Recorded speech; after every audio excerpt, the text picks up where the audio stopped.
तो GT versus MI यानी कि गुजरात टाइटंस और मुंबई इंडियंस का जो ये मैच है भाई, इसमें कौन कितने रन करने वाला है, किस ग्राउंड पर ये मैच होने वाला है, क्या कह रही है ग्राउंड की रिपोर्ट, कितने रन बन सकते हैं, स्पिनर्स को मदद मिलेगी, फास्ट बॉलर को विकेट मिलेंगी, या फिर जो बैट्समैन अच्छा खेलेगा उसको रन आएंगे, या फिर पिच ही खराब है, कोई भी हो रन उस पर बनते ही बनते हैं। यानी कि सीधी सिंपल सी बात है कि इस मैच के अंदर पूरा क्या कुछ होने वाला है वो सारी चीजें आपको मैं रिकॉर्ड उठाकर देखने वाला हूं, किस तरीके से जो है ये ग्राउंड बिहेव करता है, ये पिच बिहेव करती है और किस तरीके से जो है यहाँ पर आईपीएल के मैचेस होते हैं। तो सारी चीजें यहाँ पर हम देखेंगे इस मैच के बारे में। तो चलिए स्टार्ट करते हैं अपनी ड्रीम 11 टीम को बनाना, क्योंकि हम ड्रीम 11 जब बनाते हैं तो हम स्टैट्स ही देखें कि कौन प्लेयर किसके खिलाफ अच्छा चलता है, या फिर किसके रिकॉर्ड कैसे है, या ये जो ग्राउंड है वो कैसा बिहेव करता है। लेकिन एक चीज मैं मानता हूं कि किसी प्लेयर का किसी टीम के अगेंस्ट चलना या ना चलना, इससे कोई लेना देना नहीं होता है, क्योंकि आईपीएल में हर साल टीमें बदलती हैं, हर साल प्लेयर बदलते हैं, ठीक है। तो किसी पर्टिकुलर प्लेयर को तो पता हो सकती है एक किसी की वीकनेस, लेकिन कोई टीम उसको वो नहीं कर सकती कि टीम गुजरात टाइटंस के खिलाफ मुंबई का रिकॉर्ड अच्छा है, रोहित का रिकॉर्ड अच्छा नहीं है, या शुभमन गिल का रिकॉर्ड मुंबई के खिलाफ अच्छा नहीं है, ऐसा कुछ नहीं, क्योंकि प्लेयर हर साल चेंज होते हैं, ठीक है। तो इन सब चीजों को साइड रख के हमें टीम कैसे बनानी है उस चीज को हम समझते हैं। सबसे पहले हम बात करेंगे ग्राउंड रिपोर्ट की, ठीक है, ग्राउंड कैसे खेल रहा है, उसके बाद देखेंगे एक आध प्लेयर की रिकॉर्ड, ठीक है, और उसके बाद जो है अपनी ड्रीम 11 की प्रेडिक्शन करेंगे, ठीक है। तो यहां पर हम सबसे पहले निकाल लेते हैं इस ग्राउंड की रिपोर्ट, ठीक है। इस ग्राउंड की रिपोर्ट आ गई है, यहां पर आप देखोगे मैंने यहां पर नरेंद्र मोदी इंटरनेशनल स्टेडियम की जो आईपीएल की रिकॉर्ड है वो हमने यहां पर निकाल लिए हैं। यहां पर आप देखो पूरे रिकॉर्ड आ गए। यहां पर टोटल मैचेस हुए हैं 36, ठीक है, 36 मैचेस हुए हैं। 36 मैचेस में आप देखोगे यहाँ पर जो फर्स्ट इनिंग का हाईएस्ट या यूं कहें हाईएस्ट स्कोर रहा है 243, जो अभी पिछले मैच में बना था, पंजाब किंग्स ने बनाया था, ठीक है। और सेकंड जो सबसे हाईएस्ट जो रिकॉर्ड है वो 232, जो कि गुजरात ने ही चेस करते हुए उसी मैच में दिया था, ठीक है। तो यहाँ पर अगर हम कहें तो यहाँ पर रिकॉर्ड तो बहुत अच्छा है अकॉर्डिंग टू जो पिछले वाला मैच हुआ है उसके, ठीक है। तो रिकॉर्ड यहाँ पर अच्छा है। अब यहाँ पर जो लोएस्ट स्कोर है वो है 89, ठीक है, फर्स्ट इनिंग में, और सेकंड इनिंग में है 92, ठीक है। तो ये है हमारा लोएस्ट स्कोर। अब दोस्तों आगे की बात कर लेते हैं। आगे की बात क्या करते हैं, देखो यहाँ पर अगर हम देखेंगे कि यहाँ पर एवरेज क्या है, एवरेज 332 पहली इनिंग, पहली बैटिंग करते हुए यहाँ पर 171 है एवरेज, सेकेंड 160, ठीक है। तो यहाँ पर इस एवरेज से शायद से मुझे लगता है कि कोई लेना देना नहीं होता है हमें, ठीक है, क्योंकि यहाँ पर हम अगर देखेंगे तो यहाँ पर अगर सेकंड बैटिंग अगर जीत रही है तो वो ज़्यादा बेटर है हम लोगों के लिए, ठीक है, क्योंकि यहाँ पर मैच के नीचे आएंगे तो यहाँ पर हमें रिकॉर्ड पता चल जाएंगे। देखो यहाँ पर आ गए हमारे रिकॉर्ड, ठीक है। यहाँ पर देखो 36 मैच हुए हैं, जिसमें पहले बैटिंग करने वाले ने 15 जीते हैं और सेकेंड बैटिंग करने वाले ने 21, यानी कि यहाँ पर जो चेस है वो इजी बन जाती है, चेस आसानी से आप कर सकते हो, ठीक है। लेकिन इतना ज़्यादा भी नहीं है कि भाई एकदम हाईएस्ट तो चेस होना ही होना है, मतलब चेस करने के चांसेस आपके पास थोड़े ज़्यादा होते हैं, ठीक है। अब इतना तो हो गया। अब हम बात कर लेते हैं यहाँ पर लास्ट 10 मैचेस की, ठीक है, कि 10 मैचेस में जो ये ग्राउंड है किस तरीके से परफॉर्म किया है। ये रहे लास्ट 10 मैचेस, ठीक है, जो कि ऊपर दिखा रहा है कि इस ग्राउंड पर चेस जो है करना थोड़ा ईजी है। तो यहाँ पर हम देखते हैं चेस का क्या सिनेरियो है। यहाँ पर 243, जीटी ने 232, ऑलमोस्ट वो रन चेस हो गए थे किसी एक प्लेयर की परफॉर्मेंस, या यूं कहें कि उसने इतनी डॉट बॉलें खेली, इसलिए 243 का टारगेट 10 रन से पीछे रह गई गुजरात, वरना ये टारगेट एक ओवर रहते चेस हो जाता, ठीक है, एक ओवर रहते, जी हाँ, और ये 10 रन से पीछे रह गई। उसके बाद देखो यहाँ पर बेंगलोर ने 172 बनाए, राजस्थान ने 174, यानी कि चेस आसानी से हुआ, ठीक है। उसके बाद एसआरएच ने 159 बनाए, कोलकाता ने 164 बनाए, यानी कि चेस आसानी से हुआ। कोलकाता ने 13 ओवर में बनाए, मतलब आसानी से हुआ, ठीक है। उसके बाद जीटी ने 231 बनाए, सीएसके ने 196 बनाए, ये एक मैच चेस नहीं हुआ, ठीक है। उसके बाद जीटी ने 200 बनाए, बेंगलोर ने 206 बनाए, 16 ओवर में आसानी से चेस हो गया। उसके बाद जीटी ने बनाए 89 और जो है डीसी ने बनाए 92, यानी कि चेस आसानी से हो गया 8 ओवर में 92, ठीक है। उसके बाद जीटी ने बनाए 199, पंजाब ने बनाए 200, चेस हो गया। उसके बाद एसआरएच ने बनाया 162, जीटी ने बनाया 168, चेस हो गया, ठीक है। जीटी ने बनाया 168, एमआई ने बनाया 162, यानी कि अगर कहें तो सिर्फ 3 मैच ऐसे हैं जो चेस नहीं हुए हैं लास्ट 10 मैचेस की जो हमने रिपोर्ट देखी है उसके अनुसार, ठीक है। अब ये तो हो गया पूरा सिनेरियो। अब बात करते हैं मेन प्लेयर जिसके बारे में लोग हमेशा जो है सोचते रहते हैं कि ये प्लेयर आज रन करेगा, आज रन करेगा। नाम है रोहित शर्मा। रोहित शर्मा के रिकॉर्ड हम देख लेते हैं इस ग्राउंड पर किस तरीके के रहते हैं। तो यहाँ पर आ गए हैं रोहित शर्मा के रिकॉर्ड हमारे सामने, ठीक है। यहाँ पर देखो रोहित शर्मा के रिकॉर्ड कुछ यूं कह रहे हैं। रोहित शर्मा की ये जो T20 बैटिंग है वो ये है। 4 मैचेस खेले हैं इन्होंने, ठीक है। 4 मैचेस में यहाँ पर आप देखोगे कि यहाँ पर इनके जो हाईएस्ट रन है पहली इनिंग में इन्होंने बनाए हैं 47 से ज़्यादा कभी रन नहीं मारे हैं, ठीक है। और सेकंड इनिंग में बनाए हैं 86, यानी कि चेस करते हुए 86 रन इन्होंने हाईएस्ट बनाए हैं, ठीक है। उसके बाद अगर इनकी एवरेज देखें तो फर्स्ट इनिंग में लगभग 16 की एवरेज रहती है और सेकंड इनिंग में 64, यानी कि रोहित शर्मा चेस करते हुए इस ग्राउंड पर अच्छा परफॉर्म कर देते हैं, ठीक है। वहीं अगर हम स्ट्राइक रेट की बात करें तो ओवरऑल स्ट्राइक रेट इनका है 146 का, जो कि काफ़ी ज़्यादा ठीक ठाक मुझे नज़र आ रहा है, ठीक है।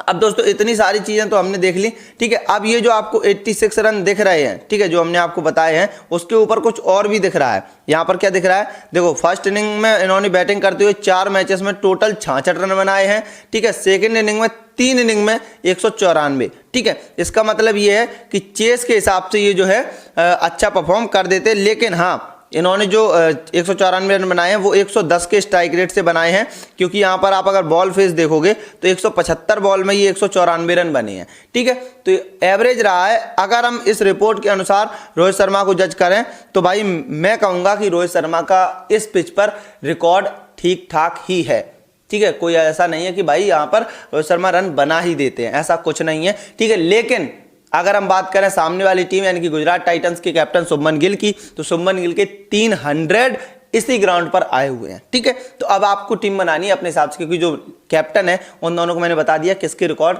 किस टाइप के हैं इस ग्राउंड पर, तो मैंने सारी चीज़ें आपको बता दी। अब हमें अपनी टीम को बनाना है, किस तरीके से बनाना है, यानी कि ये एक तरीके से हम कहेंगे बैटिंग पिच है, चेस करने वाली पिच है, तो उसी टाइप से हमें अपनी जो है टीम को बनाना है।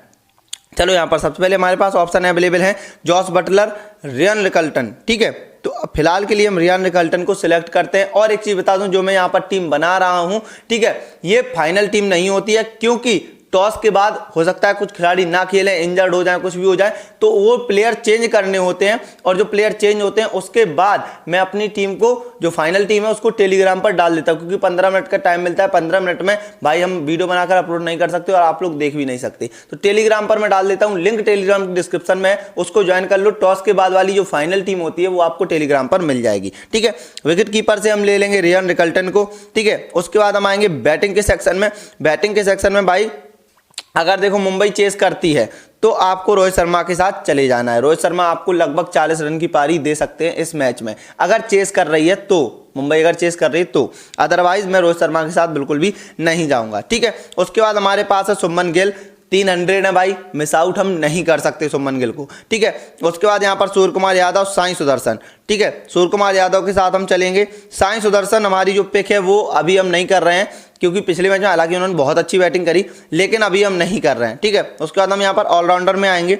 ऑलराउंडर में हार्दिक पांड्या अगर अवेलेबल होते हैं तो भाई डेफिनेटली हम हार्दिक पांड्या के साथ जाएंगे, और ये अवेलेबल होंगे भी इस मैच के लिए, क्योंकि एक मैच का इनके ऊपर बैन था, ठीक है। तो हार्दिक पांड्या के साथ हम जाएंगे विल जैक्स के साथ, ठीक है।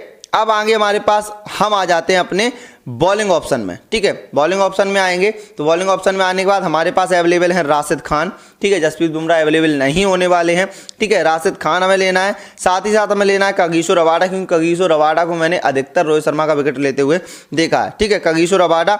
और यहाँ पर एक प्लेयर हमें मिलने वाला है आर साई किशोर, ठीक है। तो यहाँ पर हमने 3 बॉलर ले लिए हैं, ठीक है। उसके बाद अगर हम बैटिंग सेक्शन में आएंगे तो यहाँ पर हमें और एक बैटर जो है बढ़ाना पड़ेगा, ठीक है, या फिर हम ऑलराउंडर्स की तरफ भी जा सकते हैं, ठीक है। ऑलराउंडर्स में अगर हमें बेटर विकल्प कोई मिले तो हमें ऑलराउंडर्स को ही प्रीफर करना चाहिए इस ग्राउंड पर, ठीक है। जैसे यहाँ पर ऑलराउंडर के ऑप्शन में आपको शाहरुख खान मिल जाएंगे, मिचेल सेंटनर मिल जाएंगे, अरशद खान मिल जाएंगे, जो कि प्रॉपर ऑलराउंडर हम नहीं कह सकते शाहरुख खान को छोड़कर। शाहरुख खान भी नॉर्मल बैटर ऑलराउंडर है, ठीक है। तो हम यहाँ पर बैटिंग सेक्शन में आ जाएंगे। बैटिंग सेक्शन में आने के बाद यहाँ पर हम साई सुदर्शन को पिक हमारा बनता है, ठीक है। तो हम यहाँ पर साई सुदर्शन को पिक कर लेंगे। अगर आपको लगता है कि साई सुदर्शन पिछले मैच में परफॉर्मेंस दे चुके हैं तो आप यहाँ पर जॉस बटलर के साथ जा सकते हो, ठीक है। अब आपको ट्राई करना है जॉस बटलर या साई सुदर्शन, ठीक है। मैं साई सुदर्शन के साथ ही जाऊंगा, ठीक है। साई सुदर्शन यहाँ पर कर लेना। उसके बाद अब यहाँ पर हमें क्या करना है, हमें यहाँ पर एक बॉलर चाहिए, ठीक है। बॉलर यहाँ पर हमें एक ले लेना है, ठीक है। अब हम एक मुंबई का बॉलर लेंगे, जो हमारे पहली चॉइस होने वाले हैं इस ग्राउंड के लिए भाई, वो होने वाले हैं ट्रेंट बोल्ट, ठीक है। ट्रेंट बोल्ट इस ग्राउंड के लिए मेरी फर्स्ट चॉइस है और ये हमारी जो टीम है वो आपके सामने आ गई है, ठीक है। अब आपको कुछ ऐसा महसूस हो रहा होगा कि ये मुंबई की साइड जो है थोड़ी सी बैटिंग ज़्यादा बढ़ गई है। तो अगर आप मुंबई की साइड बैटिंग थोड़ी अगर आपको ज़्यादा लग रही है तो आप ये नोटिस करो कि बॉलर भी जो है हमारे पास जीटी के थोड़े ज़्यादा अवेलेबल हैं, ठीक है। तो ये सारी चीज़ें हमें देखनी पड़ेंगी। यानी कि अगर देखो एक आध चेंजेस हैं जो होंगे टॉस के बाद, डेफिनेटली होंगे, मुझे पता है, ठीक है। तो वो मैं फाइनल टीम टेलीग्राम पर इसीलिए देता हूं, ठीक है। तो फाइनल टीम टेलीग्राम पर मिलेगी। अभी के लिए हमारी जो टीम है वो कुछ इस तरीके की हमने बना दी है, ठीक है। अब ये टीम हमारे पास आ गई है। अब ये टीम आ गई, हम चलते हैं अपने कैप्टन एंड वाइस कैप्टन की तरफ, ठीक है।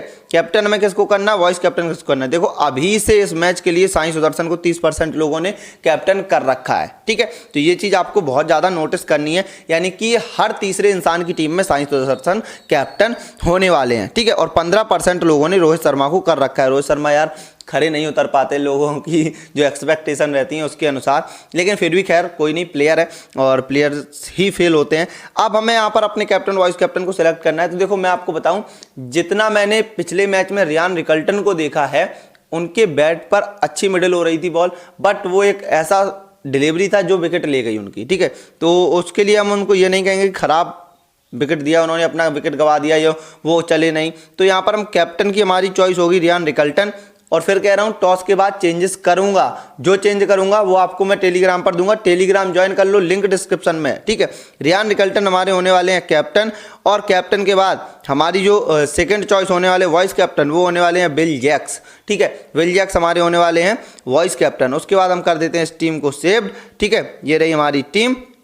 आप इस टीम का स्क्रीनशॉट ले सकते हो और same to same team copy कर सकते हो, ठीक है। इस टीम को आप कॉपी कर लो और टॉस के बाद जो चेंजेस होने हैं वो तो आपको फाइनली मिल ही जाएंगे टेलीग्राम पर, ठीक है। तो ये जो टीम है आपको अगर पसंद आई हो तो भाई वीडियो को एक लाइक कर दो, चैनल पर नए हो सब्सक्राइब कर लो, बेल आइकन को दबा लो, जिससे आने वाली ऐसी ही अगले मैचेस की टीम आप तक तुरंत पहुंचे, आपको तुरंत नोटिफिकेशन मिले और आप तुरंत अपनी ड्रीम 11 की बेस्ट टीम बना सको, जो ग्राउंड रिपोर्ट कहती है, पिच रिपोर्ट कहती है, उसके अनुसार। और आपको बता दूं ये जो पिच है यहाँ पर स्पिनर्स जो है विकेट निकाल सकते हैं, बाकी फास्ट बॉलर के लिए यहाँ पर बिल्कुल भी मदद नहीं है, यानी कि पाटा ट्रैक है, कुछ भी नहीं है, ठीक है। स्पिनर्स भी विकेट इसलिए निकाल पाएंगे क्योंकि स्पिनर्स को लोग ज्यादा मारने जाते हैं इसलिए, बाकी स्पिनर्स के लिए भी वैसे कोई हेल्प इस ग्राउंड पर नहीं है, इनकी प्रॉपर बैटिंग ट्रैक नजर आ रही है, ठीक। सो बस मिलते हैं फिर, तब तक ख्याल रखो, वंदे मातरम, जय हिंद।